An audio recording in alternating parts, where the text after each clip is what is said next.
général, mesdames et messieurs les membres du jury, cher public, si le monde était plus facile à explorer, où irais-je?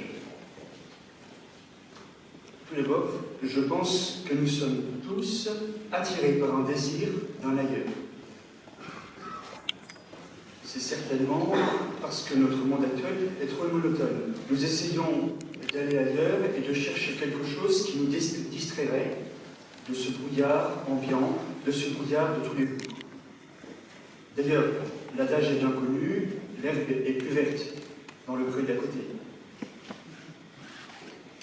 Aujourd'hui, il est possible de voyager en avion vers des contrées inconnues de nos ancêtres. Et bientôt, nous irons dans l'espace. Nous sommes toujours à la recherche de ce qu'on peut nommer l'exotisme. Quelque chose qui distrait nos papilles. Voilà qui plairait certainement à Erasme, qui rêvait de faire de nous des citoyens du monde. Le monde aujourd'hui est déjà très facile à explorer. Le tourisme, qui part vers une destination inconnue, n'y part pas pour chercher l'inconnu, mais justement il y part parce que tout est prévu, parce qu'il veut se reposer. Et ceci est paradoxal, il revient plus épuisé à son travail 3 semaines plus tard, parce qu'il a trop fait la fête. Alors où part ce touriste? Vers l'inconnu? Vers un ailleurs? Je ne le crois pas. Je pense que tout ceci est vain, de partir vers un monde qui est déjà trop facile à mon goût à explorer. Si le monde était plus facile à explorer, je n'irais nulle part. Et pour cause, aucune difficulté ne m'attend.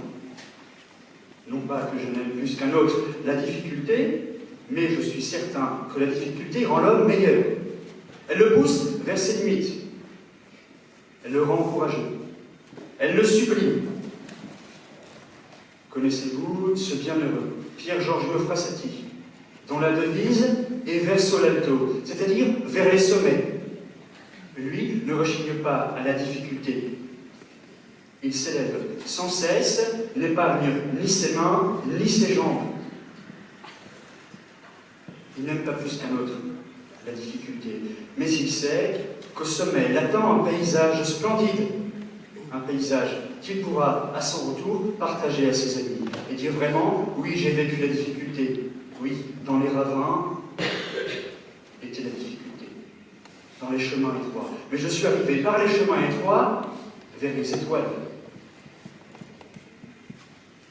Voici ce qu'il pourra dire et partager à ses amis. Quelle plus belle quête. Il nous faut, dès à présent, chercher à épouser l'inconnu, partir à sa quête, comme un chevalier d'un temps perdu.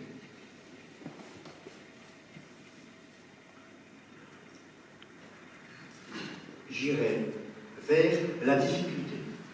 Pourquoi? Parce que c'est ici que Dieu nous attend. Dieu nous attend et nous rejoint dans notre difficulté, dans nos souffrances. Et c'est d'ailleurs ici qu'il nous sublime, c'est-à-dire, selon sa racine, qui nous fait devenir Dieu, qui nous fait partager à son être.